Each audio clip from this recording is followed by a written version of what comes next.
Hi friends, welcome to my channel. So మనం ఇప్పటిదాకా different videos చేస్తాం కదా. సో రకరకాల కాన్సెప్ట్లతోటి అండ్ రకరకాలుగా మనం అయితే వీడియోస్ అనేది చేయడం జరిగింది అనమాట. సో ఈరోజు ఏంటంటే, సో మనకి పైస్పార్క్ నోట్బుక్స్లో ఓకే, సో డిఫరెంట్ ఫంక్షన్స్ ఉంటాయి and different kind of transformations అనేది చేయాల్సి ఉంటుంది. ఓకే, సో మీరు రెగ్యులర్గా పైస్పార్క్లో వర్క్ చేసే మాట అయితే ఖచ్చితంగా ఈ డే టు డే లైఫ్లో మీకు అనేది ఎక్కడో సాట అవసరం అయితే ఉంటుందన్నమాట. సో ఈ రోజు ఏంటంటే నేను డిస్కస్ చేసేది విత్ కాలం ఫంక్షన్ అన్నమాట. ఇది చాలా ఫేమస్ అండ్ మోస్ట్ ఇంపార్టెంట్ అన్నమాట. సో మనకి లైక్ డిరైవ్డ్ కాలం అంటారు చూడండి, సీక్వెన్సర్లో. అంటే మనం ఏదైతే కాలం క్రియేట్ చేస్తామో ఆ ఎగ్జిస్టింగ్ డేటా ఫ్రేమ్లో కానీ ఆ టేబుల్లో కానీ ఉండదన్నమాట. ఓకే, ఆన్ ద ఫ్లై అంటే మీరు ఎప్పుడైతే పర్టికులర్ సెల్ అనేది రన్ చేస్తారో అప్పుడు మాత్రమే మీరు రాసిన కండిషన్ కావచ్చు, లాజిక్ కావచ్చు, ఎగ్జిక్యూట్ అయ్యి మనకి కాలం కింద కన్వర్ట్ చేసుకోవచ్చు అనమాట.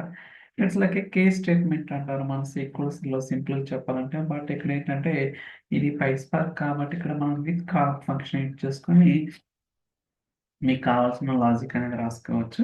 సో నేను ఇక్కడ ఒక డేటా ఫ్రేమ్ అనేది క్రియేట్ చేస్తున్నాను. Like employee ID, employee name, salary, location.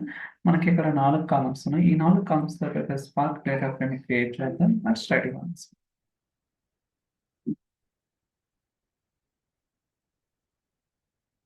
బేసికల్గా మైక్రోసాఫ్ట్ ఫ్యాబ్రిక్ ఈజీ, బట్ ఎప్పుడంటే మీరు కొంచెం ప్రాక్టీస్ అనేది చేసినప్పుడు ఖచ్చితంగా ఈజీ అనండి. ఓకే, అండ్ మనకి చాట్ జీపీటీ సపోర్ట్ ఉంటుంది. ఏదన్నా తెలియకపోయినా మనం తెలుసుకోవడానికి ఈజీగా ఉంటుంది అనమాట. Everything easy until unless you have to understand that's it. Okay, so మీరు చూస్తున్నారు ఇక్కడ employee ID, employee name, salary, location 4 columns ఉన్నాయి. అలానే కొంత డేటా కూడా ఉంది. ఇప్పుడు ఏదైతే మనకి డేటా ఫ్రేమ్ మనకి అవుట్పుట్లో డిస్ప్లే అవుతుందో ఈ డేటా ఫ్రేమ్కి నేను అడిషనల్గా కొన్ని కాలమ్స్ అనేది యాడ్ చేయాలనుకుంటున్నాను. ఓకే, సో అది ఎలా యాడ్ చేస్తాం ఏంటి అనేది చూద్దాం. సో నేను ఇక్కడ చూడండి విత్ కాలం ఫంక్షన్ అనమాట. సో మౌస్ అవుట్ చేస్తాం, చూడొచ్చు ఇది ఒక ఫంక్షన్. సో ఏంటంటే returns sorry returns new class data frame by adding column or replacing the existing column there as the same. అంటే ఏం చెప్తుందంటే మీరు విత్ కాలం ఫంక్షన్ యూజ్ చేసుకొని కొత్తగా కాలమ్స్ అనేది క్రియేట్ చేసుకోవచ్చు, లేకపోతే ఎగ్జిస్టింగ్ కాలమ్స్ అనేది రీప్లేస్ చేయొచ్చు. కాకపోతే కాలం నేమ్ అనేది సేమ్ ఉండాలని చెప్తుంది. బట్ మీరు ఇక్కడ అబ్జర్వ్ చేస్తే మనకి ఇక్కడ చాలా క్లియర్గా చెప్తుంది అనమాట. ఈ విత్ కాలం ఫంక్షన్ ఏమి రిటర్న్ చేస్తుంది, డేటా ఫ్రేమ్ రిటర్న్ చేస్తుంది. ఓకే, సో అంటే ఇది ఏమి ఇన్పుట్స్ తీసుకుంటుంది, ఏమి అవుట్పుట్స్ తీసుకుంటుంది అనేది కూడా మనం కొంచెం అబ్జర్వ్ చేయాల్సి ఉంటుంది అనమాట. అప్పుడే మనకి కొంత ఐడియా అనేది రావడానికి అవకాశం ఉంటుంది. ఓకే, ఇక్కడైతే నేను 2 కాలమ్స్ క్రియేట్ చేస్తున్నాను. ఒకటి కంట్రీ కాలమ్, రెండోది సేల్స్ డిపార్ట్మెంట్. సో లిట్ అనేది ఒక ఫంక్షన్ అనమాట. ఇక్కడ ఏంటంటే సో మీరు కాలమ్ అనేది స్పెసిఫై చేసుకోవాలి, లేకపోతే we can specify some hard coding value అనమాట. ఓకే, సో లిటరల్ వాల్యూ అనేది. So let's try to run this one.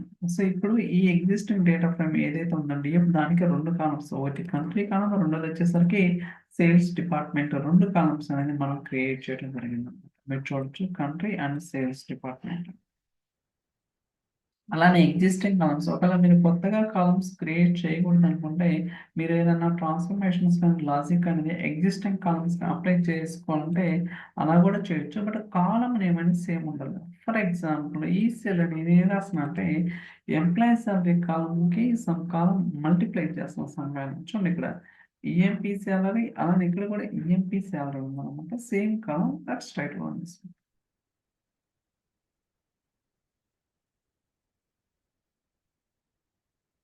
Okay, ఉంది.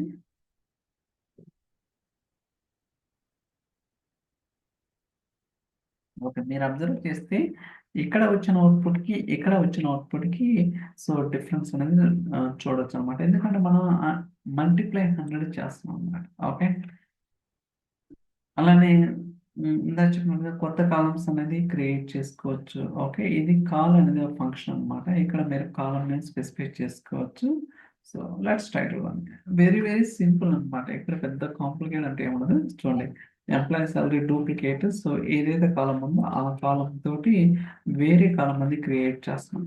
అలానే మీరు కావాలనుకుంటే సో డేటా టైప్ కన్వర్షన్ కావచ్చు, ఏదైనా చేయొచ్చు అనమాట. We can do anything. So for example యాక్చువల్గా ఎంప్లాయీ సాలరీ డెసిమల్లో ఉంది కదా ఫ్లోటింగ్, దాన్ని ఇంటీజర్ కింద క్యాష్ చేస్తున్నాను చూడొచ్చు. ఓకే, ఈవెన్ ఇక్కడ కూడా చూసుకుంటే ఇంటీజర్ ఉంది. సో ఇలా నేను ఇది జస్ట్ సింపుల్ మాత్రమే చెప్పింది. బట్ రియాలిటీలో ఇంకా కాంప్లెక్స్ లాజిక్ అనేది యూజ్ చేయొచ్చు. సో ఏది యూజ్ చేసినా అంటే అది 2 లైన్‌లా లేకపోతే 20 లైన్‌లా doesn't matter. It matters only you have to understand. Okay. Why we need this kind of function in PySpark. ఎలాంటి కేసెస్‌కి యూజ్ చేస్తారు? ఎందుకు యూజ్ చేస్తారు? అనేది ఒక బేసిక్ అండర్‌స్టాండింగ్ ఉన్నప్పుడు మనం ఈజీగా సో రాయగలుగుతాం అనమాట. మీరు ఇంకోటి ఏంటంటే సింటాక్స్ ఎవరు గుర్తుంచుకోవద్దనమాట. ఓకే. సో, ఆ కాన్సెప్ట్ అంటే ఆ ఫంక్షన్ ఎందుకు, ఎలాంటి కేసెస్ ఇది తెలుసుకోండి కానీ సింటాక్స్ అనేది no need to remember. Okay. నాకు గూడా గుర్తుండదు. ఎందుకంటే ఇప్పుడు కొన్ని వందల వీడియోలు చేశాను. నాకు సింటాక్స్ ఎక్కడ బట్ అల్టిమేట్‌గా కాన్సెప్ట్ తెలుసనమాట. That's most important.